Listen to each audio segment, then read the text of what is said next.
Trying to stop a compulsive gambler is one of the hardest things that you can do. Because most of the time, they don't even think they have a problem, or they promise that they'll stop, and then they'll just do it again. So if you're trying to help someone who just can't stop gambling, I'm gonna go over a few things. I'm gonna go over the psychology of the compulsive behavior, the conversation that you have to have first, and also what actually helps, and some of the things that you want to avoid that might make it worse. So before you help a compulsive gambler, you've got to ask yourself something. Have you actually talked to them about it?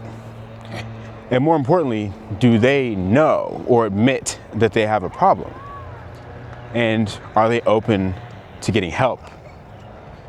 Because there's really three different situations. You have situation one where they don't think that they have a problem. They might say things like, I can stop any time. It's just entertainment.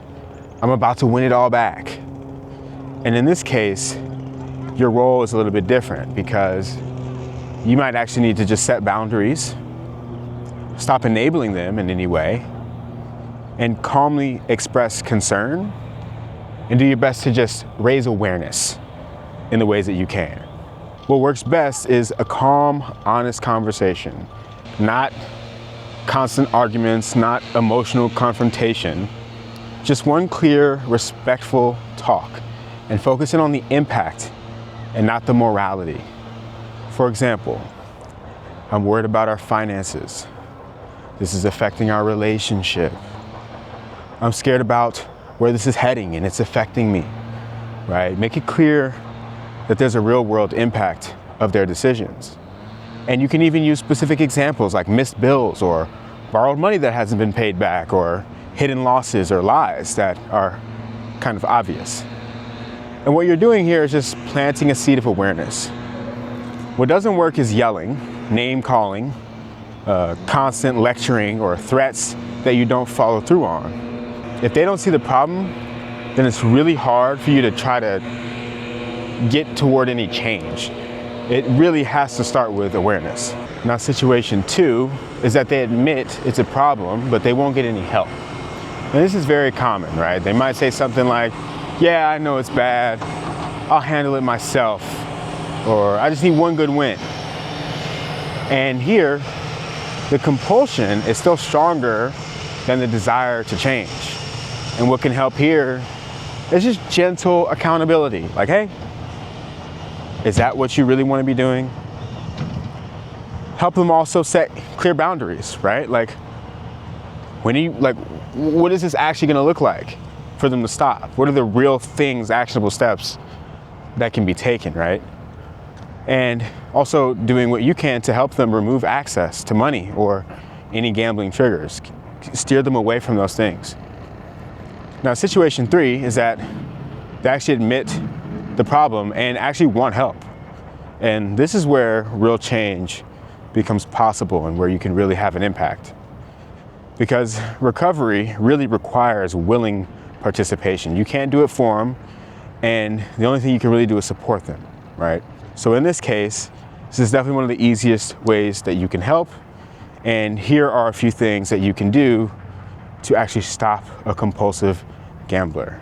First, like I was mentioning a little bit earlier, help them to remove easy access. Compulsion needs convenience, right? So you can encourage them to delete their gambling apps, to block betting websites, giving them the tools, right, to be able to do this. You can help them with canceling credit cards or limiting access to cash. Most importantly, when you're with them, definitely avoid any gambling-like environments and encourage them to stay away from these things as well on their own. The goal is to make gambling harder to act on in the moment. The second thing is to help them identify their triggers. So most compulsive gambling starts with stress, boredom, loneliness, alcohol, or some other emotional pain. And so you might want to ask them or help them to think about what was the feeling that they had right before they wanted to gamble. Not why did you gamble, but what were you trying to escape? The third thing you can do is to help to interrupt the urge, right? Compulsions feel permanent, but they always pass. So you can encourage a simple rule like, hey, wait 30 to 60 minutes before you place a bet and see how you feel, right? During that time, encourage going for a walk, calling someone, doing some exercise, or literally anything else. Delay weakens that compulsion. The fourth thing that you can do is try to help replace the behavior. Gambling changes the brain's reward system, so the best way to get rid of an addiction is to replace it. That could be through exercise, creative hobbies, social activities, volunteering, learning new skills. Without a replacement, the brain likes to go back to its old habits, and it's much easier to replace a behavior than to just drop it. Now, the fifth thing is to help them find outside support, because you honestly cannot be their only support system. You can encourage therapy, support groups, trusted friends or family. Compulsion grows when someone is able to hide, right? But recovery from a gambling addiction, that actually happens through connection and support. So the first thing, remember, is to figure out which situation you're dealing with. Are you dealing with someone who's unaware of their problem, or someone who's aware of their problem but isn't ready to do anything, or someone who's aware and ready to do something about it? If they are, then the first thing you can do is to help them remove easy access. The second thing is to help them identify their triggers. The third is to interrupt the urge, go on a walk, right? The fourth, replace the behavior. Fifth, get outside support. And most importantly, stop trying to bail them out. Don't try to control them, and do not rely on guilt or shame. Now, the hard truth about all of this is that you can't really stop someone from gambling, right? But you can set boundaries. You can stop enabling them.